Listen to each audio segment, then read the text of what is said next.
Gang वार का आगाज तो हो चुका था अमीर बलाट कत्ल केस से, उसके बाद एहसन शाह और आज एक नया शख्स जो है उसको कत्ल कर दिया गया। अब खदशा है कि एक बार लाहौर में कहीं फिर गैंग वार ना फूट पड़े।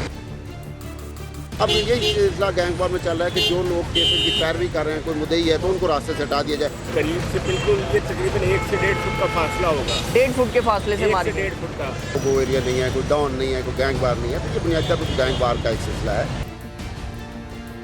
आने वाले आप कह लें 48 घंटे 72 घंटे इस केस के लिए इंतहाई अहम है।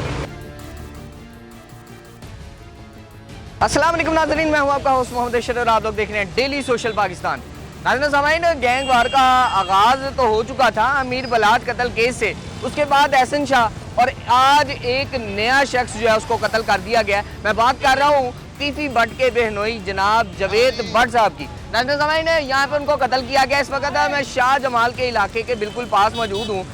वो जा रहे थे अपनी फैमिली के साथ, जिनमें उनकी अहलिया मौजूद थी, उनके बड़े बेटे मौजूद थे और नाज़रीन सामाईन उनके साथ किसी किस्म का कोई गार्ड मौजूद नहीं था। धाक लगाए हुए दो शख्सियत ने उनका जो है वो पीछा किया, जिनमें 2 शूटर मौजूद थे। उनमें से एक शूटर ने जो है वो गोलियां चलाई हैं। अगर मैं बात करूं जावेद भट्ट साहब की, वो मौके पे ही इस दुनिया फानी से रुखसत हो गए हैं और उनकी ज़िंदगी का चिराग गुल हो गया। मगर अगर मैं बात करूं उनकी अहलिया की, तो नाज़रीन सामाईन 2 गोलियां जो है उनकी अहलिया को लगी हैं और अब तक बताया ये जा रहा है कि उनकी जो जान है वो ख़तरे से बाहर है। मगर उनके बेटे यहाँ पे मौजूद थे और तशवीश का इजहार कर रहे थे।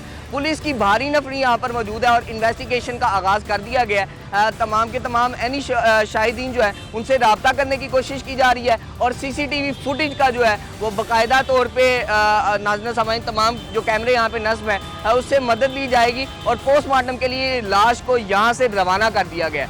आइए चलते हैं क्राइम रिपोर्टर की जानिब और उनसे तमाम के तमाम वाक़े के बारे में जानने की कोशिश करते हैं।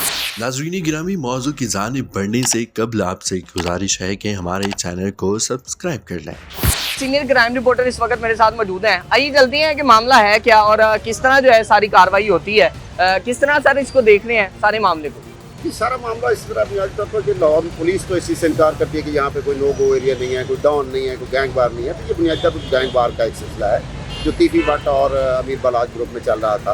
अहम केस है जो अभी आपसे कुछ देर पहले यहाँ एक वाक़या पेश आया कि शूटर ने मोटरसाइकिल सवार, जो पुलिस कहती है 2 मोटरसाइकिल पर सवार थे शूटर, उन्होंने जो जावेद भट्ट है, ख्वाजा तारीफ अल मारूफ जो है तीफी भट्ट, उनके बहनोई को जो है अपनी फैमिली के साथ जा रहे थे, गाड़ी पर फायरिंग की जिससे वो मौके पर जा बाक हुए। उनकी बीवी समीना, जिसको पुलिस कहती है, कंधे पर और छाती पर एक फायर लगा है, वो जख्मी हुई है, जबकि उनकी बेटी भी साथ थी, वो मौजाना तौर पर बच गई है। जावेद भट्ट जो है वो तमाम केसेस की पैरवी कर रहे थे। तो अब यही सिलसिला गैंग वार में चल रहा है कि जो लोग केसेस की पैरवी कर रहे हैं, कोई मुद्दई है तो उनको रास्ते से हटा दिया जाए, तो केस वहीं पे दम तोड़ जाता है जो हमारे कानून के मुताबिक। सर कितनी गोलियां मारी गई हैं और ये बताइएगा कि कितने लोग मुलव्वस थे। अगर बात की जाए मौके पे तो उनकी अहलिया मौजूद थी, उनका बेटा और जावेद भट्ट साहब मौजूद थे सिर्फ, या और भी बच्चे उनके साथ मौजूद थे? बेटी साथ मौजूद थी, जावेद भट्ट का बेटा साथ मौजूद नहीं था। उनके बेटे मौजूद थे, आपकी उनसे भी डिस्कशन चली है, बातचीत हुई है, वो किस तरह का तशवीश का इजहार कर रहे थे? और ये बताइएगा कितने क्लोज आके जो है वो मारा गया है,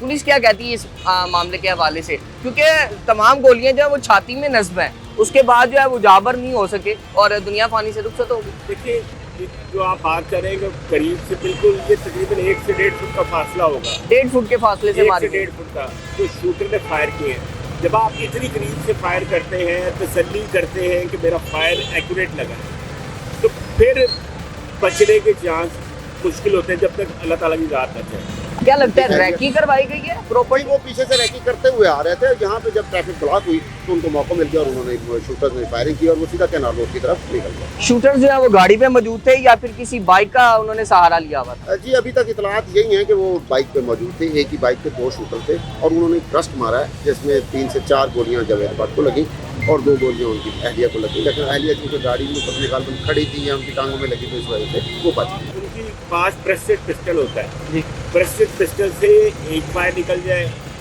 10 फायर इकट्ठे निकले, 20 निकले, वो मैगजीन के ऊपर डिपेंड होता है जी। अब उनके पास प्रेस्टेड पिस्टल था, उसमें 5 गोलियां थी, 10 थी, कितनी थी, पुलिस को वहाँ से जाए वहाँ से 5 गोल मिले हैं, वो उन्होंने अपने तहवील में ले लिया। उसको ट्रांजिट किया जाएगा, चेक किया जाएगा कि ये कौन सी पिस्टल के जी जी कौन सी ये बोर है।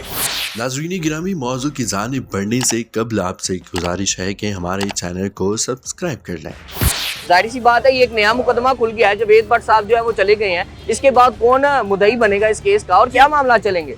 मेरा ख्याल है कि पुलिस से जो हमें आला हुकाम से इत्तलात मिलेगी, हुकूमती लेवल पर ये फैसला किया हुआ है कि ये डॉन, ये गैंगवार, ये लोग जो है इनको ख़त्म किया जाए। तो तीसरी बात जो कोर्ट से बाहर हैं उनको भी इंटरपोल के जरिए लाने की कोशिश की जा रही है। अब ये देखना है कि जावेद भट्ट की फैमिली में क्या उनका कोई बेटा इस काबिल है, जवान है, जो मुद्दई बने, या ये इस बेटी को ही मुद्दई बनाया जाएगा जो साथ थी।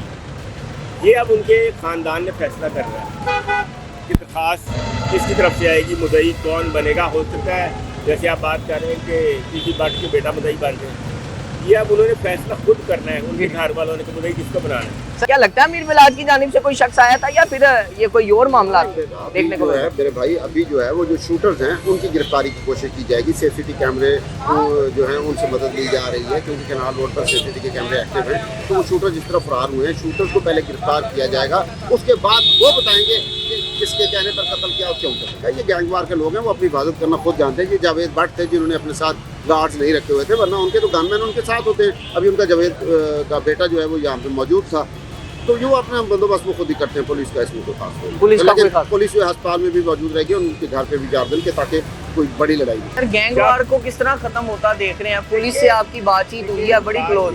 बात ये है कि गैंगवार ख़त्म हो चुकी थी लाहौर, लेकिन यके बाद दिगरे ये दो वाक़यात जो हो गए, कैसम शाह पुलिस मुकाबले में मारा गया, उसके बाद अब जावेद भट्ट जो है इसको टारगेट किया गया है। तो अब खदशा है कि एक बार लाहौर में कहीं फिर गैंगवार ना फूट पड़े। अब जो मुद्दई है, पुलिस है, उनका शक काफ़ी सारे लोगों पर जाएगा। बिल्कुल, बात समझ लेना, कोई फायदा उठा रहा है तो हो सकता है कोई तीसरी पार्टी फ़ायदा उठा दे इससे। बिल्कुल, पुलिस अब ये देखेगी कि जावेद भट्ट के किसके साथ मामला थे, क्या इसका कोई लेन देन था, किसी के साथ कोई दुश्मनी थी, कोई इसको केस तो नहीं कर रहा था, कोई इसकी पीछे लड़ाई किसी से हुई हो, इसका कोई लेना देना हो, या इसने किसी को पैसे देने हो, किसी ने इसको धमकी दी हो। पुलिस ये तमाम तर पहलू देख कर फिर आगे चलेगी कि करना क्या है इसका। 1 दिन 2 दिन यानी आने वाले आप कह लें 48 घंटे 72 घंटे इस केस के लिए इंतहाई अहम है। नाज़रीन सामईन, मेरे साथ क्राइम रिपोर्टर सीनियर मौजूद थे और तमाम वाक़े की तफसीलात जो है वो आपके सामने रखने की कोशिश कर रहे थे। आप भी अपनी राय का इज़हार कमेंट सेक्शन में कीजिएगा। और सूरत हाल गमगीन है। मैं बात करूं गैंगवार की, तो लाहौर के अंदर इस वक्त गैंगवार फूट पड़ी है। मैं बात करूं एक के बाद दूसरा कत्ल, दूसरे के बाद तीसरा कत्ल, और कितने कत्ल होंगे। FIR पे FIR होती चली जा रही है, मगर नाज़रीन सामईन खौफो हिरास की अगर बात की जाए तो शहरियों में खौफो हिरास देखने को मिलता है। ये तमाम तर तफसीलात आपके सामने रखने का मकसद इतना सा है कि आपको तमाम चीज़ों से आगाह किया जाए। इसी के साथ अपने मेज़बान मोहम्मद बशीर को दीजिए इजाज़त। मुलाकात करेंगे अगले प्रोग्राम में, अल्लाह निगहबान। नाज़रीन गिरामी, कबल आपसे गुजारिश है कि हमारे चैनल को सब्सक्राइब कर लें।